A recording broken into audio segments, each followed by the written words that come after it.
Ele retoma isso depois de 2015, num textinho sobre Pulcinella, a figura da comédia dell'arte, né, que é o Pulcinella é a figura meio idiota, meio nesses textos marginais do Agame em relação ao projeto político dele, que eu acho que são mais sensacionais do que o próprio grande projeto, aí, vamos dizer assim, né? Em que ele retoma essa ideia do Pulcinella como sendo aquele que não, o Pulcinella, ele é um idiota que não morre porque ele diz, eu não morro porque eu não sei morrer.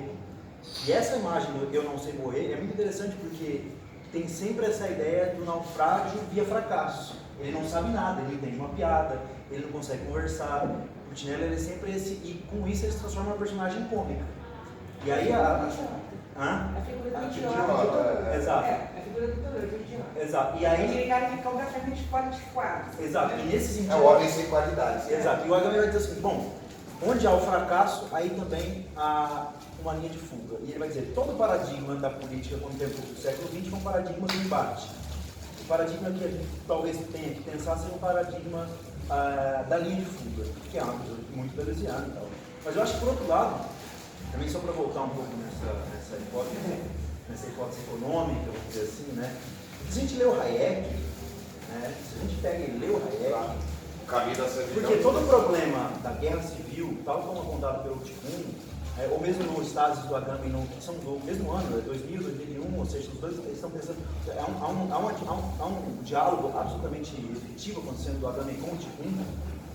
Se você pegar o Hayek, toda a ideia de concorrência, que o diagnóstico que o Hayek faz em 44, com o caminho da servidão, ele faz um diagnóstico que é o seguinte, bom, não existe mais possibilidade da gente pensar num pacto civilizatório, num pacto que seja liberal, que tenha a ver com a ideia de controle racional das nossas práticas e das nossas ações coletivas enquanto forma política, enquanto Estado. Porque a razão, nesse sentido, ela passa a ser, não à toa que qualquer ideia de política afirmativa no Brasil hoje transformou em comunismo. Ele diz assim, que qualquer prática racional de controle das determinações futuras se transforma numa prática que leva à totalização, né? Ou seja, portanto, a totalização dessa ação por meio de um controle racional, enquanto a liberdade só pode se dar por meio de um caminho irracional, imprevisível. A liberdade ela não se dá na ideia de racionalização de meios e fins, mas sim como uma espécie... Exato. E na verdade ele é uma espécie de diagnóstico. É a crítica à planificação da economia. Planificar é o caminho da mas ao mesmo tempo é o diagnóstico do esgotamento da modernidade.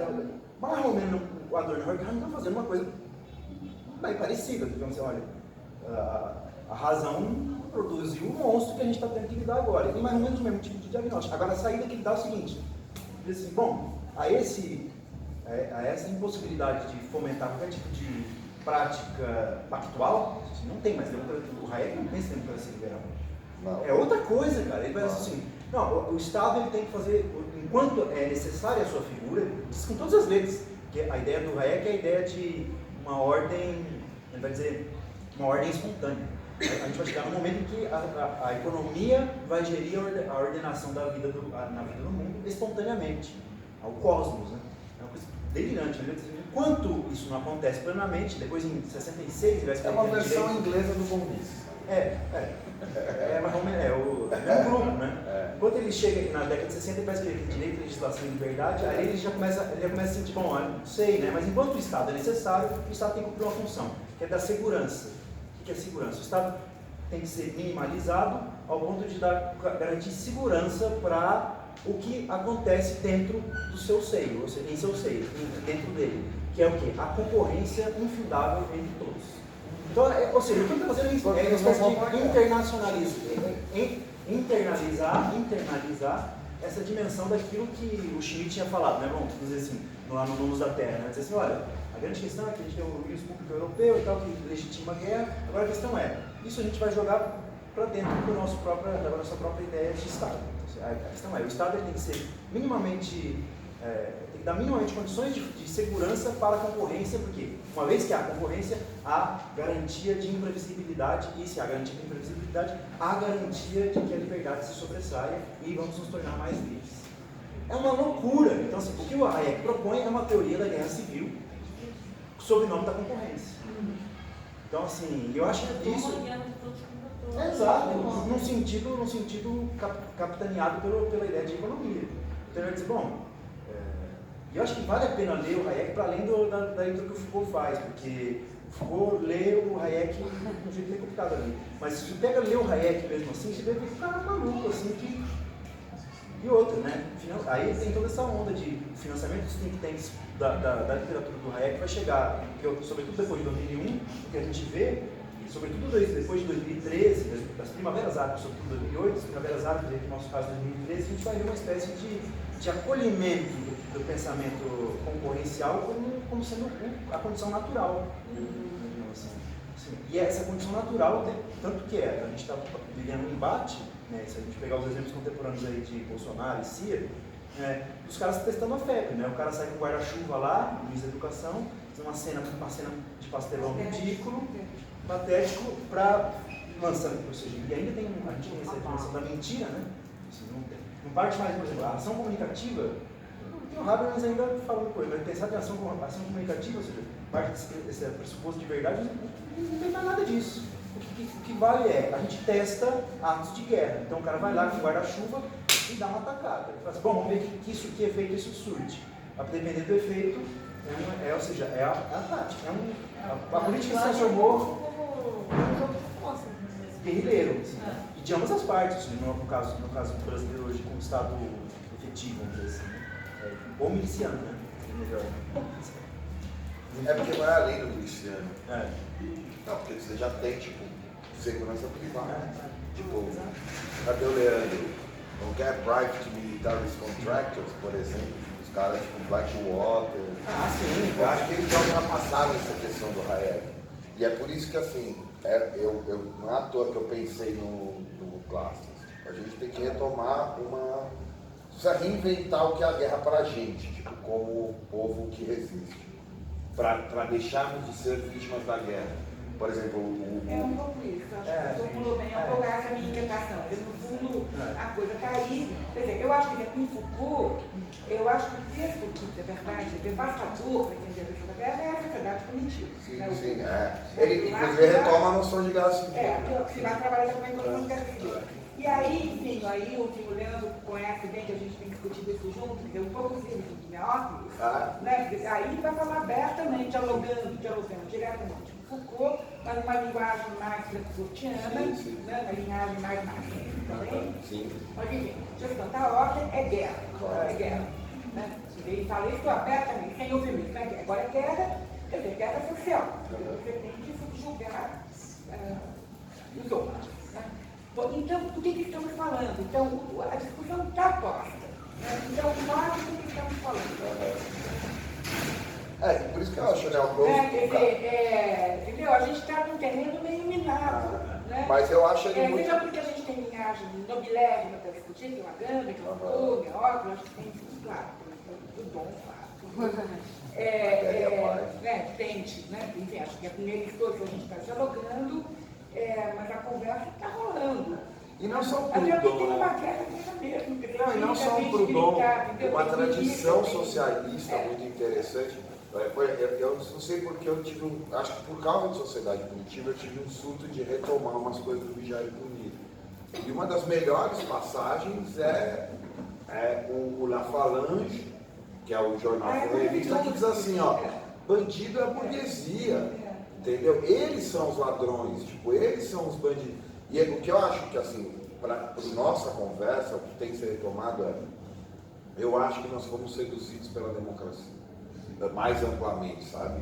Eu acho que, assim, por exemplo, veja hoje, a extrema-direita diz o que a gente está dizendo aqui, é guerra. Eu quero que preto morra, eu quero que viado morra, eu quero que mulher morra. E a gente está assim, não, os direitos humanos, a Constituição, tudo bem, a gente pode até usar isso taticamente, acho que vamos usar, é o nosso recurso político. Agora, na análise é assim, como que nos tornamos... Mas aí eu acho que tem uma coisa delicada, quem me chamou a atenção para isso, na verdade, foi o Edson Pérez, lá naquele seminário que você organizou. Ele disse, olha, os fudidos, os negros, entendeu? Falar que não tem que falar de direito é foda, entendeu? Ele me falou isso também. Aí eu fiquei... com tática de guerra. Então, como é que a gente entra nessa discussão? A crítica tem que ser depois adora, tem que ser inteligente, porque vir aqui, falar, fazer aqui no plano, na Vila Madalena, entendeu? A gente fala, não, direito é coisa burguesa. Não, o pessoal que está levando, quer dizer, para ele, a vida, para quem está na vida nua, claro. Então aí é instrumento, recurso político, é instrumento de batalha. Mas é mais que isso, para quem está na vida nua, é mais claro ainda o quanto esse direito é falso, o quanto ele é suspenso no momento seguinte que ele não é mais interessante. Porque no território militarizado, no território de exceção, esse direito, na verdade, nunca valeu.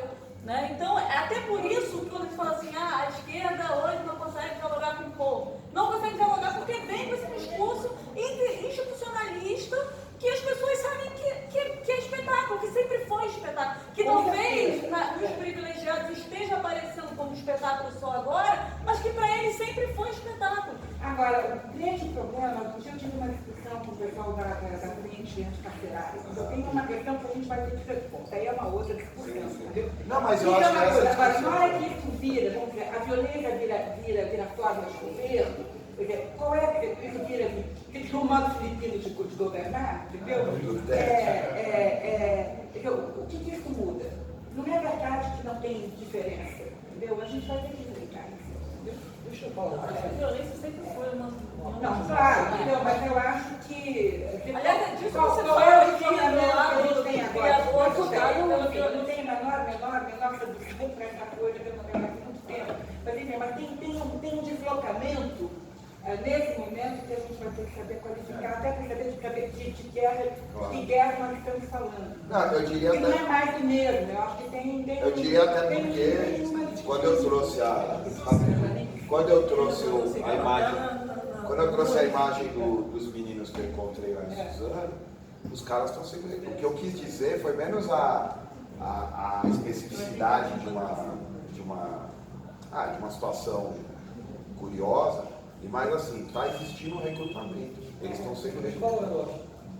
Eu acho que deve estar nesse texto aí, que a guerra civil é uma coisa que vem desde a Idade Média. Não é uma coisa assim. Ou seja, ela está porque ela vem daquela época. O fato do Hobbes ter feito aquela ceder para a nobreza, né? Soberania, estabelecer soberania, entendeu? Ele quis, segundo o tipo, ele cobrir a guerra civil, claro, que não deixou de...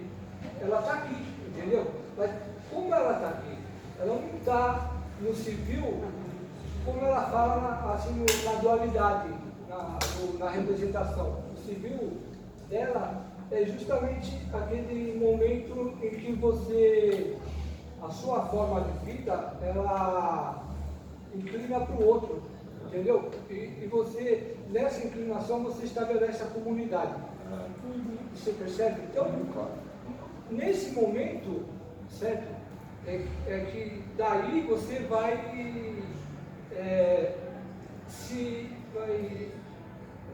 não digo se relacionar, mas vai se encontrar com o hostil, entendeu? O problema nosso é o hostil. É hostil, bom.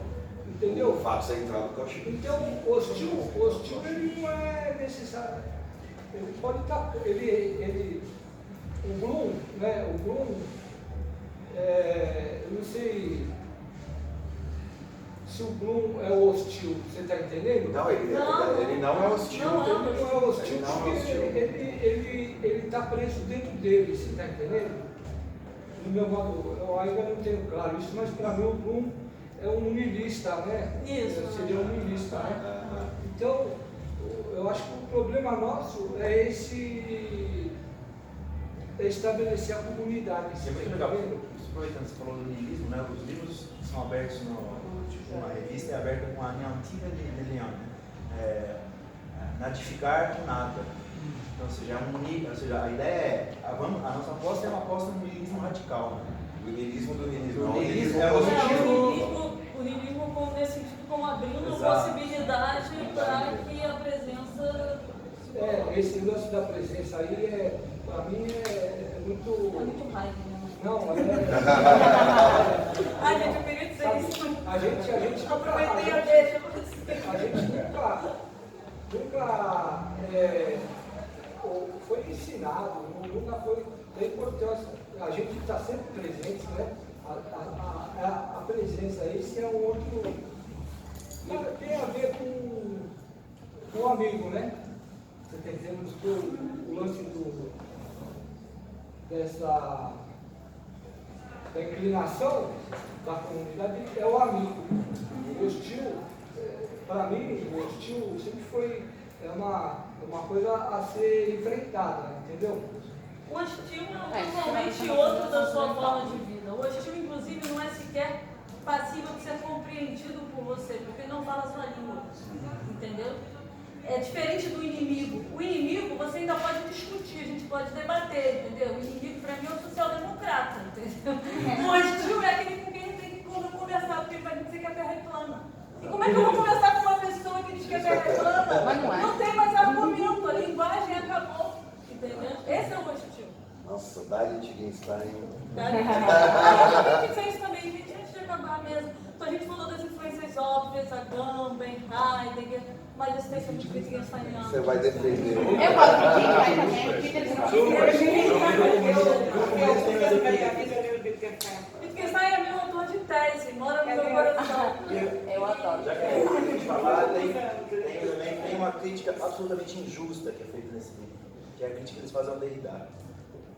Deixa eu registro. Na FAO, quando eu estava na FAO, tinha uma pichação na parede que era Foucault é a morte da filosofia, Deleuze e Derrida também. Mas eles fazem uma crítica ao Derrida, sobretudo por conta da desconstrução. Bom, talvez o que tenha sido feito a partir da desconstrução, mas toda a ideia da gramatologia, para mim, faz sentido também, assim, de um outro jeito. Sim, porque chegar e depois jogar uma pá de terra em cima do Derrida como se... Eu não posso opinar porque Derrida não é um autor que nunca me seja. É que eu gostei muito da Vera lembrar do Sociedade Primitiva. Porque, mesmo você falando, eu fiquei lembrando assim. Qual que é o pano de fundo do Hobbes, né, que é o que o Foucault abre no Em Defesa da Sociedade? Ele escreve o Leviatã com os Levelers e os Diggers querendo uma revolução. Então, no fundo, é a coisa que até o Staffan Gray retoma, né, da coisa do bumerangue. No fundo, o que é essa guerra civil? E por isso também você lembrou da retomada da discussão sobre a colonização. É a reinserção da colonização na Europa. Só que o que acontece? Isso se generalizou. Então, quem são os colonos agora? E foi legal você ler os trechos do texto da introdução. São as mulheres. E o que o Bloom quer? O que o Estado quer? Que eles sejam recolocados na condição de vítima. Né? Que eles sejam... Eu tenho vários problemas com o Bloom e a noção de estado de violência, mas é um pouco o que ele diz no final do estado de violência, que ele fala assim, né? É a criança violentada e a população vulnerável. Então, que é tipo, toda essa população ela tem que ser alvo de uma espécie de guerra codificada.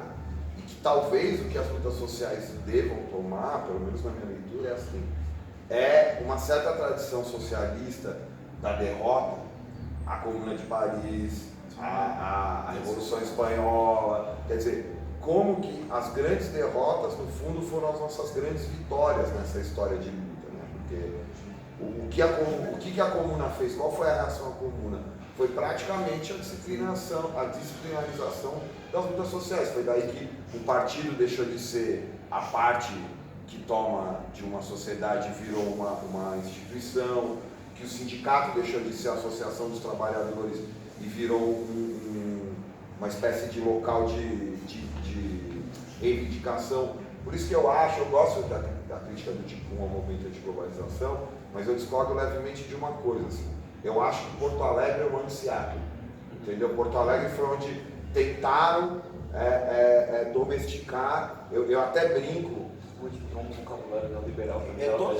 Eu até brinco que assim, o que a gente tem que fazer agora é menos Porto Alegre mais chata, sabe? Tipo, por exemplo, os zapatistas, eles entenderam muito rápido isso da questão do neoliberalismo. Eles pegaram um fuzil e ao mesmo tempo eles diziam, a nossa arma não é o fuzil, a nossa arma é o laptop. Tipo. Eu acho que a gente ainda está procurando essa linguagem, a gente não Então, tem. mas por quê? Viu? A comunidade ela existia ali. Ah, existe um compartilhamento. Essa a chave do entendimento para enfrentar esse hostil, é hostil, não tem jeito. É a comunidade. Agora, como você estabelece essa comunidade? Ele fala nesse livro, mas para mim, eu não me considero um grupo, entendeu? Mas a gente, nesse modo nós estamos isolados, nós não conseguimos estabelecer a comunidade. É diferente, né? Se você vai numa comunidade aí, já mudaram de favela para uma comunidade. Por quê? Porque já existe em comum, né? Uma coisa, não existem as divisões que nós estamos aqui todos divididos, separados. Então, a chave nossa é estabelecer a comunidade. Quando a gente não souber como realizar esse... Mas os dispositivos estão aí precisamente para evitar que se estabeleça a comunidade. Então, o que o livro vai trazer é que, apesar disso, existe uma comunidade que está posta em ato, que essa comunidade existe na medida em que as pessoas partilham uma mesma forma de vida, sabe? Eu sei que os coletes amarelos lá na França fazem parte dos nossos amigos, entendeu? Então eu não preciso ter um partido centralizado nos modelos leninistas para dizer, olha, existe um partido, né, dos nossos amigos, existe um partido que é esse partido imaginário, né? Eu me declaro dissidente essa comunidade que está aí, que se mostra, que se atualiza no acontecimento, entendeu? Então, não se trata de tentar primeiro escapar de todos os dispositivos para criar uma comunidade, entendeu? Mas de tentar ver o que de comum tem aqui e agora, né? E apostar nisso, né? Apostar no acontecimento como esse momento em que esse comum vem à tona. E aí, é claro que certas experiências são muito fortes disso, né? Quer dizer, as ocupações, as insurreições, certos momentos onde esse comum aparece, né? Onde ele toma corpo. Você conhece a cidade na barriga. Mas aí ele aparece, ele não precisa ser previsto antes, tipo 2013, você não precisava fazer parte de um partido, na hora que o pau come, você se junta com um monte de gente e você toca muito, tipo, sei lá, entendeu? Você não precisa ter um partido para isso. Você já faz hoje sim. Mas eu acho que o tipo, tá falando de sujeito inconfessável, não de comunidade inconfessável. Sim. Que foi um fragmento, né? Mas eu acho que eu vou retomar um pouco do que você estava falando agora, Camila, através da ódio à violência que o tipo meio que empreende, mas quem estabelece mesmo essa ódio à violência é o comitê invisível, né? E assim, eu fico pensando sobre a crítica que a esquerda produziu e tem produzido, não só no Brasil, mas no mundo, à violência. O que é essa violência a qual a gente o tempo todo prevê e gera tributos, né, assim, morais, éticos. Por exemplo, um grupo anterior ao Ticum, que é os cangaceiros, que rouba o nome, se apropria do nome dos cangaceiros brasileiros, é um grupo francês, que antes de ser um grupo francês chamava Os Caçadores de Ossos do Velho Mundo, produzem um texto muito bom sobre a ode, o que eles acreditam que é uma ode à violência da juventude, que é o início dos hooligans na Europa. Que é completamente diferente. Os hooligans no início, antes de ser o que é hoje, né? Os caras que estão realmente ultrapassaram o limite. E essa violência, vamos dizer assim, que se estabelece em sair de casa e sair na porrada com o seu amigo, não tem que ver com o desejo de machucar, o desejo de destruir algo, mas é o desejo de produzir ânimo, vitalidade para suportar um grupo, porque existe uma, vamos dizer assim, blumicidade em todos. Você é um Blum, eu sou um Blum, todos aqui são. Até os politizados. São Blum, né? São Blum. Eles estão dizendo deliberadamente isso, o tempo todo. E o que eu fico tentando macumanar, e é difícil falar sobre violência, porque a gente tem, de fato, um cunho moral, assim, parece que o nosso... Parece que o nosso Blum é maior. entendeu? Sabe? Falta Nietzsche nesse Blum. É, justamente.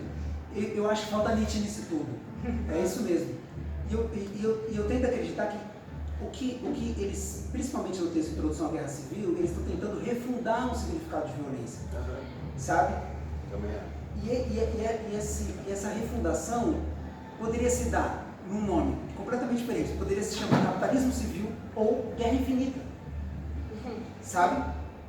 Ou numa antropologia política ou numa filosofia política. Isso não necessariamente é uma crise. É uma crise se a gente colocar o que o comitê considera como violência e o que o TICUN considera como violência.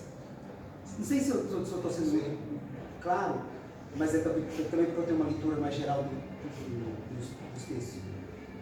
Então, voltando agora, tentando trazer isso para o nosso contexto de uma maneira prática, saindo um pouco do nosso campo, do campo mais filosófico. Vamos tentar compreender, por exemplo, o que é a violência estabelecida como uma baixa bandeira, né? dentro das manifestações.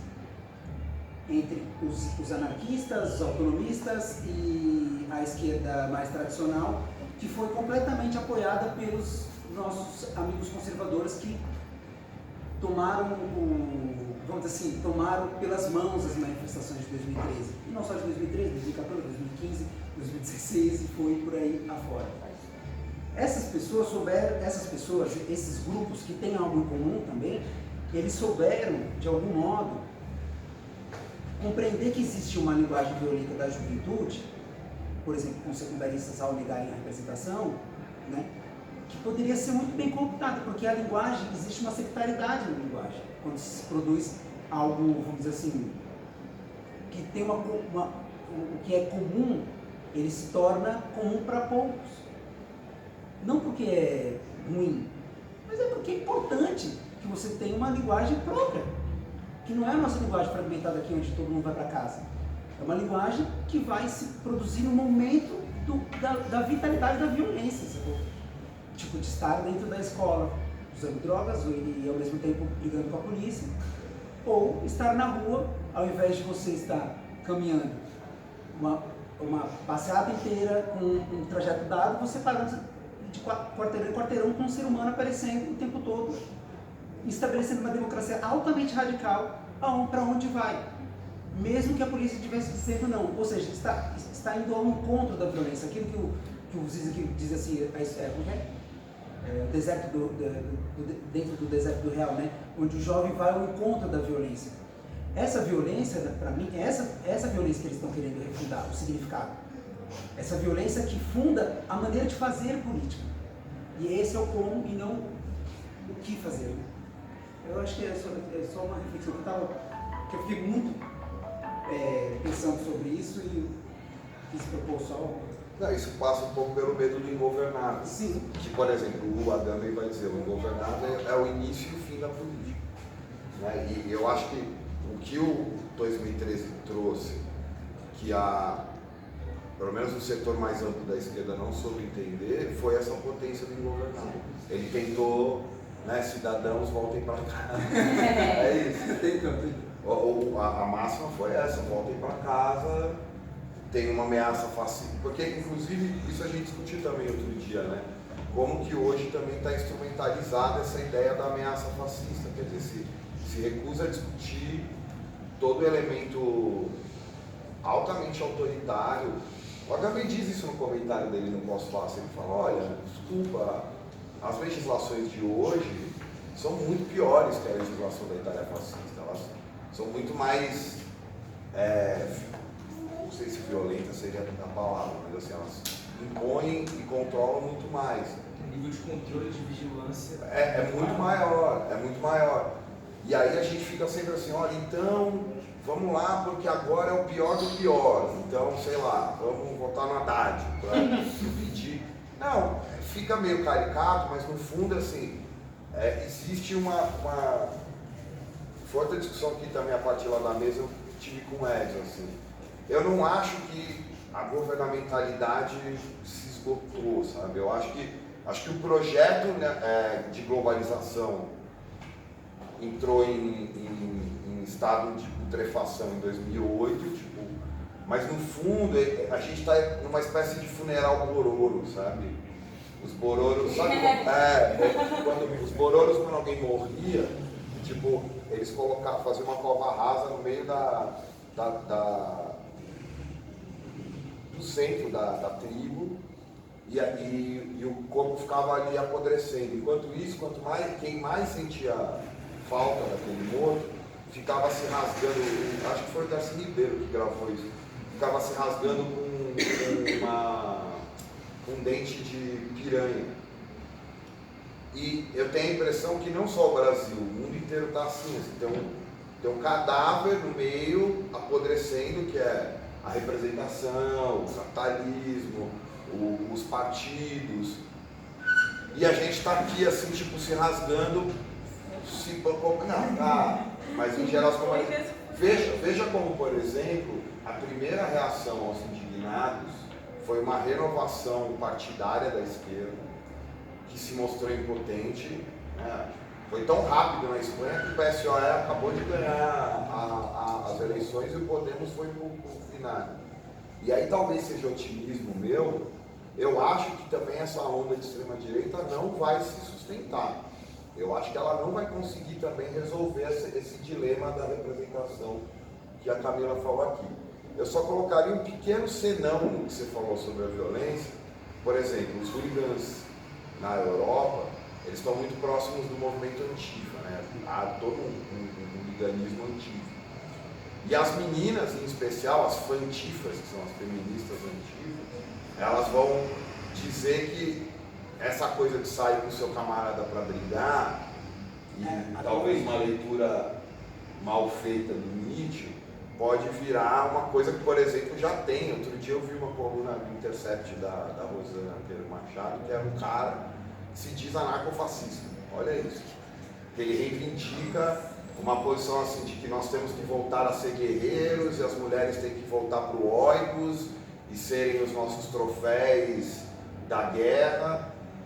Só que é justamente, né, ao contrário do que os liberais dizem, não é que a teoria da ferradura faz os dois radicais se encontrarem, né? Talvez a tese clássica da esquerda sobre o fascismo. Quando surge uma possibilidade e isso não vira uma transformação radical, o fascismo vai lá e toma o Brasil. É a leitura do Benjamin, a leitura do Trotsky, a leitura dos anarquistas, é a leitura mais comum. E eu acho que a gente está vivendo um pouco isso, cara. É uma leitura bem pertinente, né?